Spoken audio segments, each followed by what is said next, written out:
So in this video we are checking how to add and remove a particle system. Okay, so for that what I'm doing, I will add object, shift A, mesh, and I will add a plane. Okay, right now I just added here, then I will hit G, then Z, I will take it up.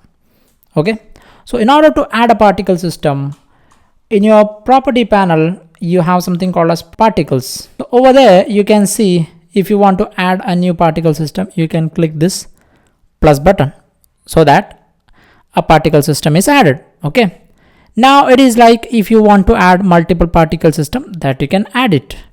Now I added one. If I want to add, I can click plus again, like that I can add number of particle system.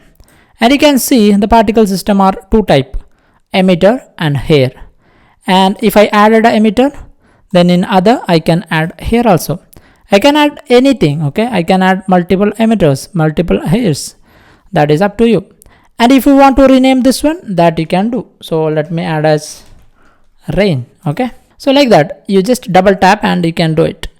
Now if you are adding a particle system here, it will be stored in Blender library. Okay, now you can see there is a number of particle systems are created.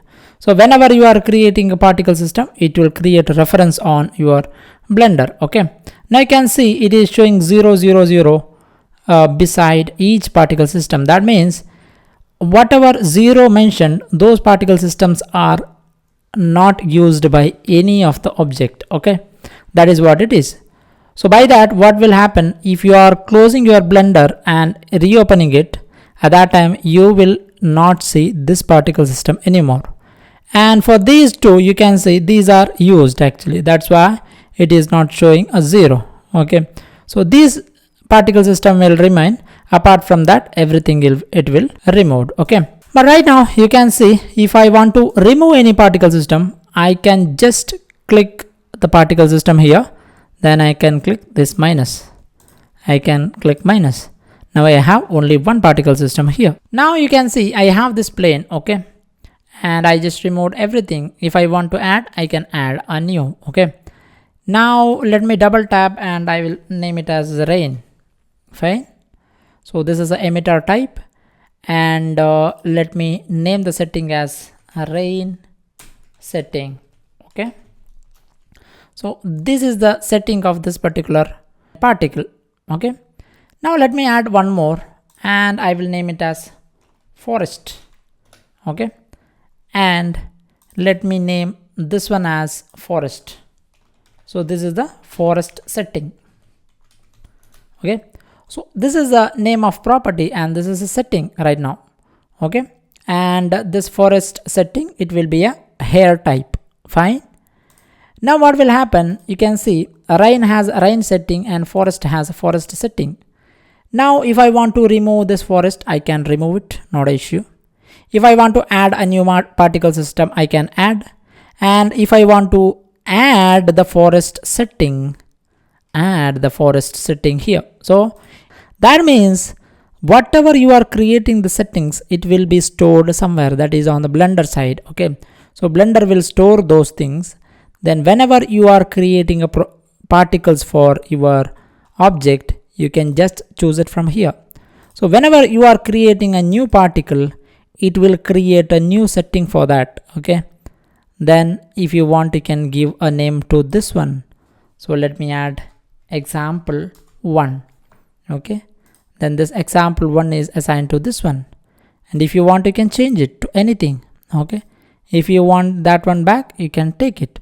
So these are the things. Okay, so I hope you understood what exactly it is. So now if you want to play the animation of this particle, then you can hit spacebar. At that time, if it is an emitter, then it will show the emitter animation here.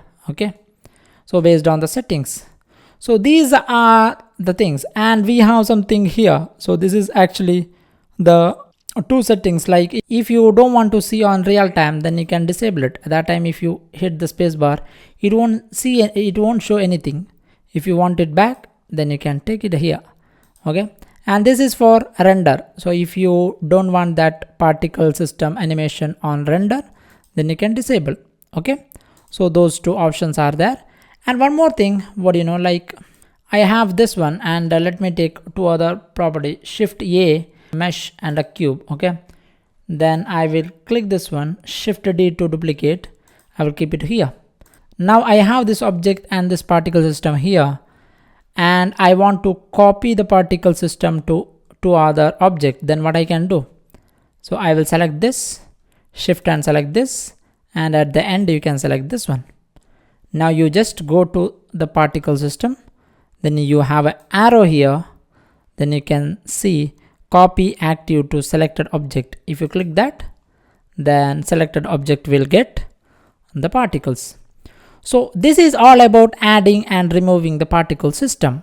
And as I said before, you can see there is a lot of non-used settings, right? So I said it will be removed when you are closing the Blender. If you want to avoid that one, like if you want it back whenever you are reopening the Blender, at that time what you can do, you can just use that one and you can shield it. Okay, you can create the fake user for that. Now at that time what will happen, it will be created as a fake user. Now if you close the Blender system and reopen it, that example one, it won't remove. Okay, all other zeros it will get removed. That is a fake user. Okay.